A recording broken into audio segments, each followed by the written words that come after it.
Thank you, Chair. Thanks, Michael. Welcome, members, for a special meeting for Audit and Governance meeting today. And we have only one point agenda to discuss in this meeting, and it's internal audit plan. So first of all, we'll take item number 1. Any apologies? Michael? Councillor Malcolm, Chair. Any other apologies? I haven't received any of us, Chair. Okay, right. And now we come to the agenda number item 2 is internal audit plan 2021 and 22. And I believe Sean is giving this internal audit report.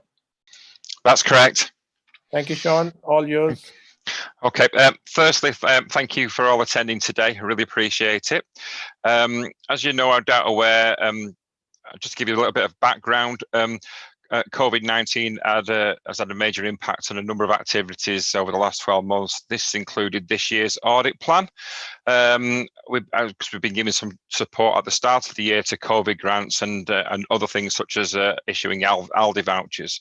The audit plan is a fluid arrangement and can and almost always is amended over the financial year. As a result of this, the 2021 plan had a number of amendments made to it. Some audits have been added, whilst others have been deferred to the 2021-22 plan or have been removed completely. Following discussions with key staff in each of the directorates, the 2021-22 plan has been drafted, including those audits that were deferred from the last year's plan, or this current year's plan, I should say. The plan this year also includes time for us to carry out some consultancy work with some of the major projects that are going ahead.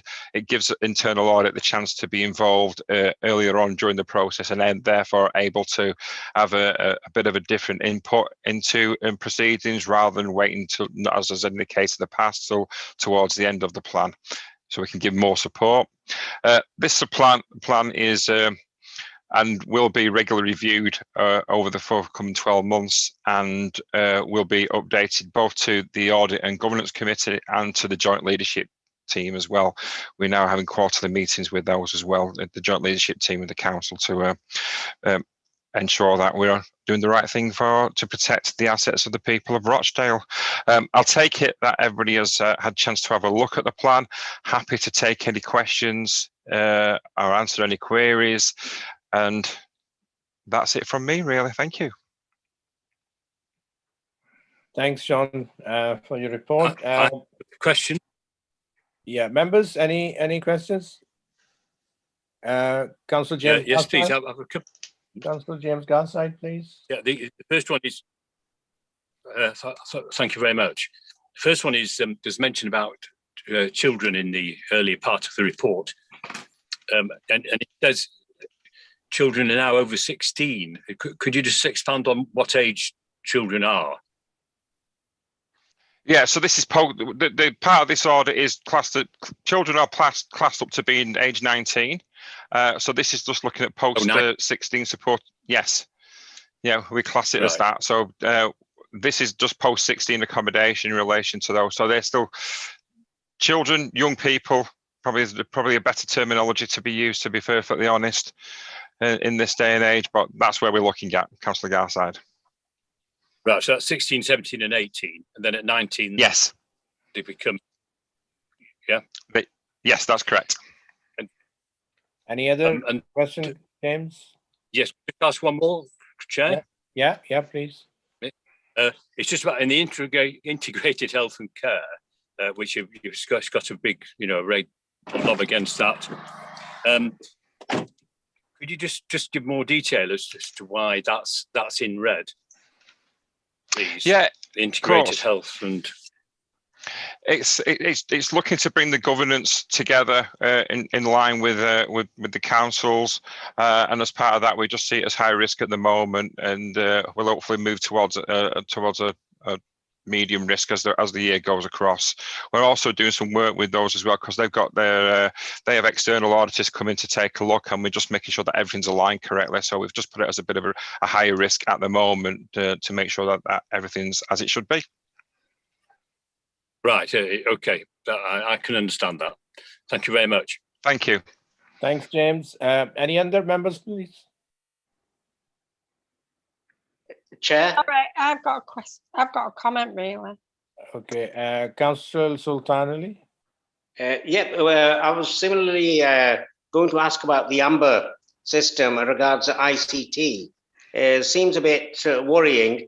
Could we have some bit of a more of an update onto that? What are the issues? And are we cyber safe for the elections and other things? Because that's worrying, because the performance, there's an awful lot of amber and red rather than green.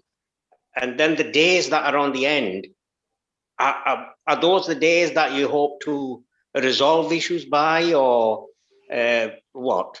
So the number of days on the final column, just to clear that one up, that's the number of days that it'll take to complete the audit and make any relevant recommendations.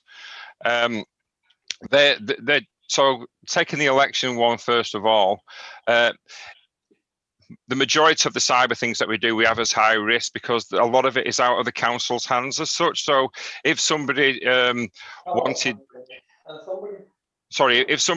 to attack the system, regardless of any, we are very secure, but regardless of any security that we have, if somebody really wanted to get in there, then they can get into it more or less any system they want at the moment, really. It's a very unlikely thing to happen. We're just there to make sure that, I think as well from an election perspective, because it's a different way than we've probably done it in the past, with a lot more being, looking at it from postal voting, a lot more postal voting taking place. We're just doing some assurance work to make sure that everything's being handled correctly. Right. Chair, if I may, a supplementary. Yes. In the consultation paragraph, it mentions 4.3.